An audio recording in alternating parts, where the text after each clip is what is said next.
Yo, what's up guys? Welcome back dito po sa Dedriga, Toy TV Sports. Ang ating pag-uusapan guys, ito mabilisan na lang to. Ay ang San Miguel, natalo po nitong NLEX at ito pong Titan. Big win din po against Meralco. Ayan, yan pag-uusapan natin. Okay, at ito pa, meron pa isang page dito. Bibilisan ko lang din i-topic. Alright, so ito po ang Toy TV Sports. Ang channel na walang fake news, ayaw ng fake news. Binabakbakan pa natin yan at wala pong tatangatang subscribers or follower na naniniwala sa mga fake news vloggers. Okay? So dito na po tayo guys sa ating gustong pag-usapan na unahin na muna ito pong biggest upset sa unang laban po ng San Miguel Okay. Well, mas sinabi ko pong biggest kasi nga po biruin nyo, wala na si Bolik sa final minutes of the game, di po ba? Pero nagawa pa rin po ng NLEX na maipanalo ito. At hindi lang po yan, nakita naman po natin how loaded San Miguel lineup is, di ba? Natatalo pa, okay? Pero then again, yan ang sinasabi ko sa basketball guys, na diskarte yan. Wala minsan sa lineup yan okay? So, kaya nga sinasabi ko, wala tayong nilalabas sino mananalo dahil unpredictable po ang larong basketball. Okay? Ang masasabi ko lang dyan, exciting, which is, yun na nga, exciting, di po ba? Nagkataon. So, dito naman po tayo sa, sa bakbaka naman po, 41 points kay The Beast Abueva, At panalo po, upset din, sa dating kampiyon ng Meralco, natalo sila, okay?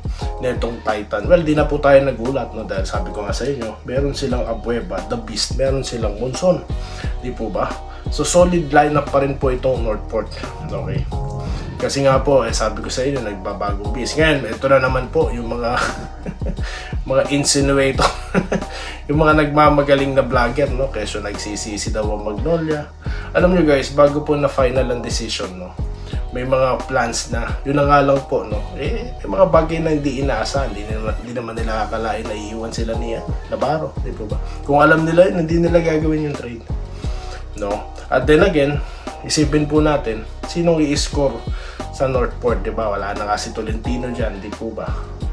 So, technically, yung alam nating veterano at umi-score talaga, siya talaga i-score dyan, Kasi nga, sa kanya ang bola, di ba? Sa kanya takbo ng play. Ganun po kasimple yun. Kaya, lumaki ang puntos at lalo pang lalaki pa yan or magiging consistent pa yan kasi siya ang magiging option.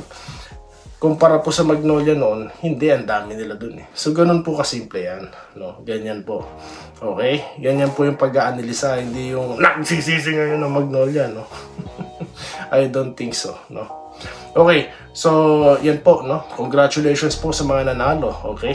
Yan po sa NLEX at sa Titan Max, okay? Nako, first game, first win, Nice! Alright, so huwag kayong malungkot mga taga San Miguel, parang Hinebra lang yan, first game, natatalo, natural lang yan, may adjustment yan for sure, okay? Di naman matalo ngayon, magiging talo na sa mga susunod, di ba?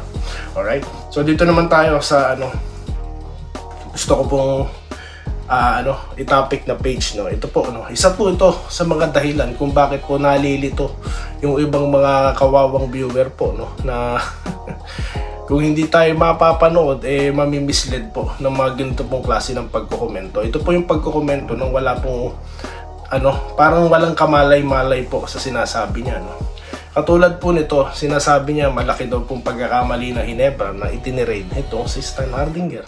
So, di mo ba alam, Brad, ang dahilan ba't tinirade yan? Sa tingin mo, sa pagsusulat mo niyan, sa pagkakaintindi ko, parang sa pagmamadali or sa pagkakagusto ng Hinebra na makuha si Holt, si Stan tinirade.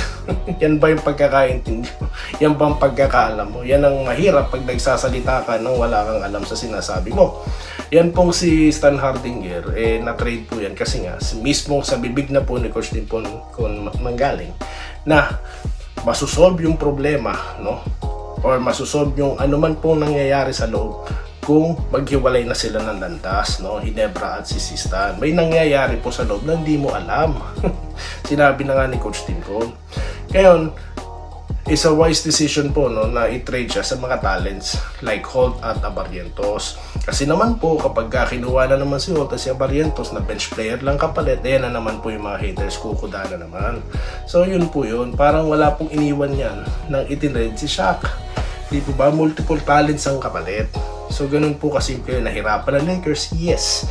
But para masolve lang yung problema sa loob, no, ginawa nila yon. So yun lang po yan, okay? Hindi sila nagmamadali karaka makuha si Holt. Ngayon daw nagsisisi Ginebra. I don't think so. Again, may plan sila, no, na kunin si Rosario. Malamang yan ay mga nasa isip nila, no. Sigo kinuha na rin nila, di po ba? Para nga po mapagtakpan yung malaking hole na may iwan ni Stan. Wala silang magagawa, no choice sila as of that moment, no. They have to solve kung anong kailangan nilang isolve. Ganun yan, Brad. At malaki problema nila dahil wala si Malonzo. I don't think so as well. Bakit? Di naman po ganun consistent maglaro si Malonzo eh. Score ngayon, bukas hindi eh. Mas malaki nga pong problema yung inaasahan mo score, di score. Ngayon, ano po nangyari nung umalis si Malonzo? Nabuksan po yung oportunidad para sa ibang mga players, which is good, which is malaking bagay yan sa Ginebra, magpasiklab yung mga gustong magpasiklab, at yan na nga po si Steel, no, at iba pang mga manlalaro ng barangay. So ganyan po kasimple yung pag-aanalisa, no. Alamin po muna natin ang root cause bago tayo kumuda, no.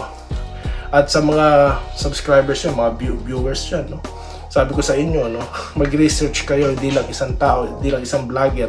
Dahil alam niyo po guys, kung hindi kayo mag-iingat sa pagpili ng vlogger na panonoorin nyo, maliligaw kayo. Magmumukha kayong tanga. Ganyan po kasimple yan, no. Kaya yan lang po, ha. Okay, lalo na kung ikaw yung nagpapakilalang Ginebra, alamin mo ang history muna, ha. So yun lamang guys, maraming salamat sa inyo lahat. Next time na po pa-shoutout, medyo nagmamadali sa Doy TV Sports. Ito po muling ating channel. Maraming salamat po sa inyong lahat. Stay safe guys. Salamat po sa panonood. Subscribe na para sa mga susunod na basketball at boxing videos.